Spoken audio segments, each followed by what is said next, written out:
আসসালামু আলাইকুম। আজকে তোমাদেরকে একটা মজাদার রেসিপি শেয়ার করবো, বুঝছো? তুমি একটা গল্প তোমরা বলে দেখতে শোনাও থাকো। সবাইকে। উম, এর মাঝখানে আমি তোমাদের একটা রাক্ষসের গল্প গল্পটা শোনাই, বলো। হ্যাঁ। গল্পটা হচ্ছে এক রাজকন্যা ছিল বলো। উম, এক এক রাজকন্যা আমার মতো, বুঝছো? উম, আরেক ছিল এক রাজপুত্র।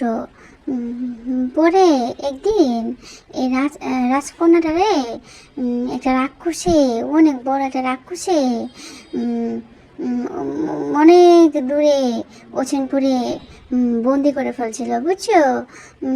রাজকন্যা তো বেরোতে পারতেছিল না।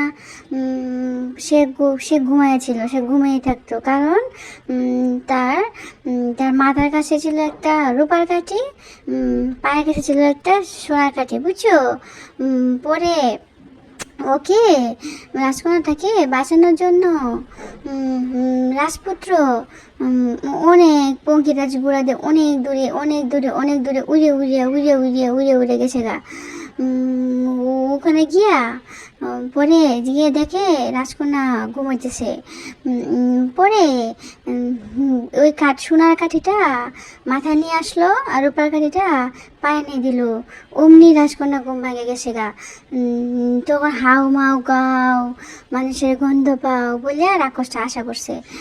রাক্ষসটা আসতে রাজপুত্র বিশাল বড় তলোয়ারটা বার কইরা পরে রাক্ষসটার গলাটা কাটা ফেলাইছে। পরে রাক্ষসটা মরে গেছে। পরে ওই রাজপুত্র রাজকন্যারে বিয়ে করছে। গল্প আমার শেষ।